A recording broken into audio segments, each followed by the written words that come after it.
محبت سے وفا تو نے تو ہم تیرے ہیں، یہ جہاں چیز ہے کیا لوح و قلم تیرے ہیں۔ السلام علیکم ناظرین، او ٹی وی میں میں ہوں آپ کی ہوسٹ سدرا ندیم، اور پروگرام میرے مہمان میں آج میرے ساتھ جو ہستی موجود ہے، انہیں جس نام سے بھی پکاروں کوئی نام ان کی تعریف کو کم نہیں کرتا۔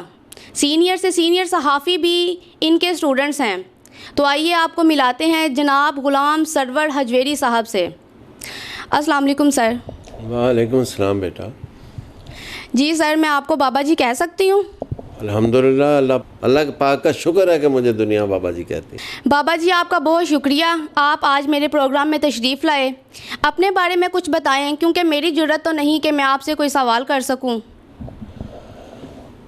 بیٹے سوال آپ نے جو کیا ہے نا، یہ آپ نے کوزے میں دریا کو بند کر دیا ہے، کیونکہ جو چیزیں ہم نے سیکھی ہیں اس کی نشر و اشاعت کا حکم تو نہیں ہے۔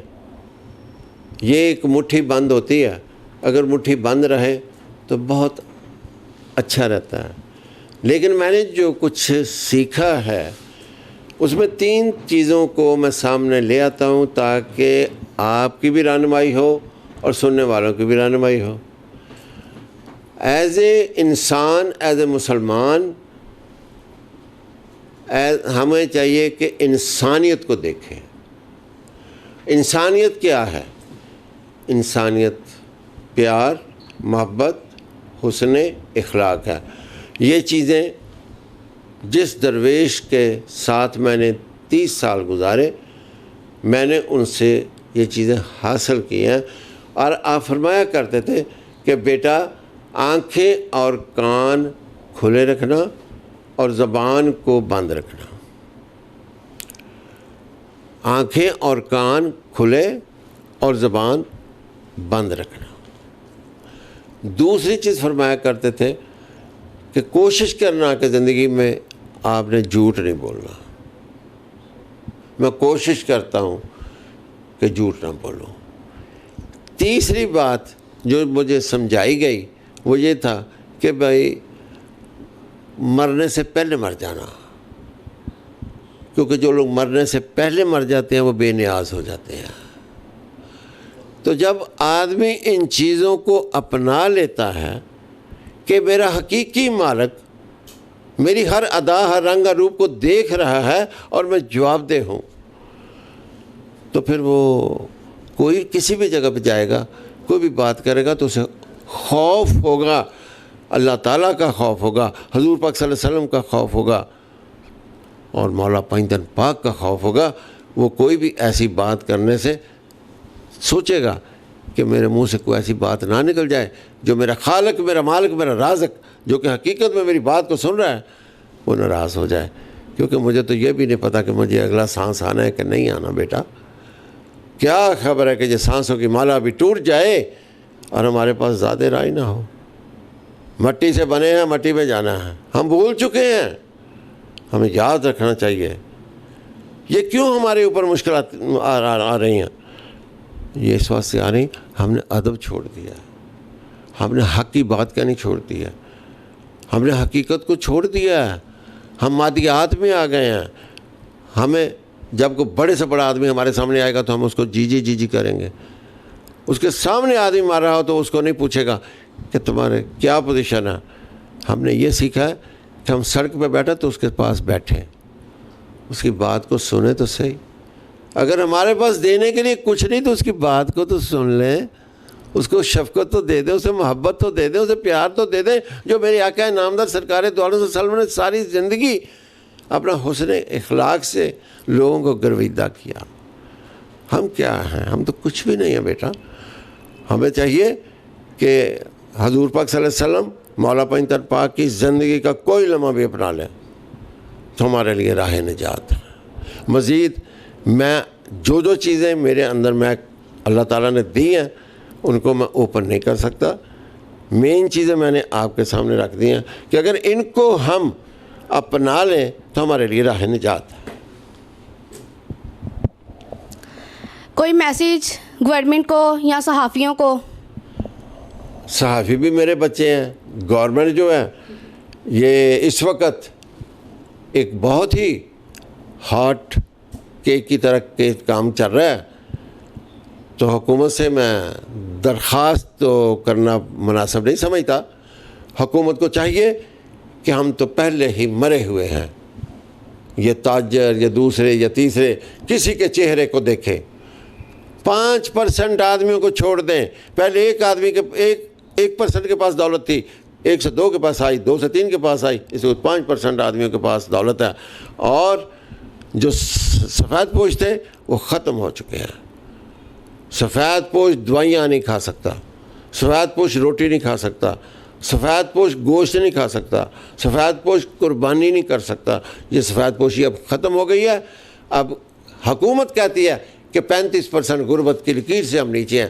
میں کہتا ہوں یہ 35% نہیں، یہ 85% غربت کی لکیر سے نیچے لوگ آ چکے ہیں، اور 10% وہ سفید پوش چند رہ گئے ہیں، اور 5% کے نے اپنی جھولیاں تجوریاں ہر چیز اپنے محل بنائے ہیں اور اپنی بھجولیاں بھر لی ہیں. لیکن خوف خدا چاہیے. یہ اس میں کمزوری حکومت کی ہے. حکومت کو چاہیے کہ جو بڑے بڑے دعوے کر رہے ہیں کہ اب سب کچھ ٹھیک ہے، اب سب کچھ ٹھیک ہے، خدا را ان غربا کی، ان مسکینوں کی ہائے نہ لیں. جائیں، جا کے پتہ کریں کیا سبزی کا ریٹ کیا ہے، دالوں کا ریٹ کیا ہے. کیا صرف ایک ہی بات جب بھی آتی ہے میرے سامنے مجھے دکھ ہوتا ہے، وہ جن کے پاس نوکریاں نہیں ہیں وہ کہاں جائیں، وہ کس کو بتائیں، کس کو روئیں؟ حکومت کو روئیں یا اپنے آپ کو؟ آپ خود زہر کھا لیں. زہر کھانا بھی تو گناہ ہے نا. جب وہ اپنے گھروں کو جاتے ہیں ان کے پاس پیسہ نہیں ہوتا، وہ اپنی ماں کو دیکھتے ہیں، بچوں کو دیکھتے ہیں کہ ہم کیا کریں. وہ مجبور ہیں. نکلیں باہر یہ بڑی بڑی گاڑیوں والے، یہ جو اس وقت اسمبلیوں میں بیٹھے ہیں، اسمبلیوں میں بیٹھ کر کیا کر رہے ہیں؟ وہ انہوں نے کیا ہمارا سوچا ہے؟ انہوں نے اپنا سوچا ہے. یہ جتنے بھی اسمبلیوں میں بیٹھے ہیں یہ اپنے لیے سوچتے ہیں. یہ ہم سے صرف تالیاں بجواتے ہیں، ہم سے صرف نعرے لگواتے ہیں اور اسمبلیوں میں پہنچ جاتے ہیں، پیسے کے زور پر جاتے ہیں. کون سا غریب آدمی الیکشن لڑ سکتا ہے بیٹا؟ اس وقت ہمارا جو حال ہے، یہ جو اب بجٹ آیا ہے، ابھی کل ہماری ایک میٹنگ ہوئی ہے، اس میں یہ 203A جو لگائی ہے بیٹا، تو اس میں کیا ہے؟ اس میں یہ ہے کہ چھاپا مارو، چھاپا مار کے سے گرفتار کرو، گرفتار کر کے اس کی ضمانت بھی نہیں ہے، اس کی اپیل بھی نہیں ہے. اس کے لیے ہم جمعہ کے دن ایک بہت بڑا اجلاس کر رہے ہیں تاکہ حکومت کو پتہ بتائیں کہ ہم بھی انسان ہیں. عبداللہ یوسف کے وقت میں 43 لاکھ آدمی ٹیکس نیٹ میں تھا. جب عبوری حکومت آئی 8 ماہ کی میاں صاحب کے دور میں، تو انہوں نے 4 لاکھ کی جو تھی سالانہ انکم، اس کو فوری طور پہ 12 لاکھ کر دیا. یہ میں فیکٹس اینڈ فگر دے رہا ہوں. وہ 12 لاکھ کرنے سے کم از کم 10 لاکھ آدمی اس میں سے نکل گیا جو ٹیکس نیٹ میں تھا. اس نے 43 لاکھ آدمی پیدا کر دیا تھا. ہمارے بجٹ پورے ہو رہے تھے، لیکن ایسا مسائل آئے کہ اب بھی وقت تھا. جب یہ بجٹ بنا رہے تھے ہم نے پرپوزلیں بھی دی کہ اس کو کیٹاگرائز کر دو، 1 سے لے کے 20 تک کر دو. ہر آدمی کو چاہیے کہ وہ اپنا حصہ ڈالے، ضرور ڈالے، لیکن کوئی عمل نہیں ہوا. اب یہ ہر آدمی اس وقت، کل ہماری میٹنگ جو ہوئی ہے وہ اس میں کم از کم ہم 2-2:30 بجے سے بیٹھے تھے، شام 5:30 بجے، اور اس میں یہی فیصلہ ہوا ہے کہ یہ جو 203A ہے یہ ہمیں نامنظور ہے. کیوں؟ کہ یار ایک تو کاروبار کرتے ہیں، دوسرا ہم چور ہیں، تیسرا ہمیں چور کہا جاتا ہے، چور بنا کے دیا نا. اور پھر جب چھاپا مارنے والے آئیں گے تو وہ پھر ہمیں پکڑیں گے بھی، اور پکڑنے کے بعد اندر بھی دیں گے. اور یہ AC صاحبان جو انکم ٹیکس کے ہیں یا FIA کے، ان کو انہوں نے اجازت دے دی ہوئی ہے. اور سگیوں کے پول کے اوپر بھی جو وہاں جو فیکٹری تھی پرسوں انہوں نے ایک سیل کی ہے، اور مزید ایک ٹائروں کا تھا کنٹینر، اس کو بھی روک کے پکڑا. تو یہ کام شروع ہو گیا. تو یہ اچھا نہیں ہے. اچھائی وہی ہوتی ہے کہ جو لوگوں کو ہم سہولتیں دیں، لوگ خوشی کے ساتھ ہمیں ٹیکس دیں. بہت شکریہ بابا جی. میں آپ کا بہت مشکور ہوں بیٹا, شہزاد صاحب کا بھی, سلطانی صاحب کا بھی, آپ کا بھی, کہ آپ نے مجھے یہاں بلایا, اور یہاں کے چیئرمین صاحب کا بھی, کہ میں حاضر ہوا. ویسے میں جاتا نہیں کسی جگہ, دوست ہی میرے پاس آ کے وہاں پہ انٹرویو لیتے ہیں, لیکن یہ آپ کی محبت ہے, سلطانی صاحب کی محبت ہے, شہزاد صاحب کی محبت ہے, اور چیئرمین صاحب کی محبت ہے کہ انہوں نے مجھے فرمایا اور میں آپ کے پاس حاضر ہو گیا. پھر بھی مجھ سے کوئی کوتاہی ہو گئی تو مجھے معاف کر دینا. بہت شکریہ. جی ناظرین, ہمارے ساتھ تھے غلام سرور حجویری صاحب. انہوں نے اپنے خیالات کا اظہار کیا اور ایک بہت ہی خوبصورت میسج دیا. اسی کے ساتھ اپنی ہوسٹ سدرا ندیم کو دیجیے اجازت. ملتے ہیں اگلے پروگرام میں, تب تک کے لیے اللہ حافظ.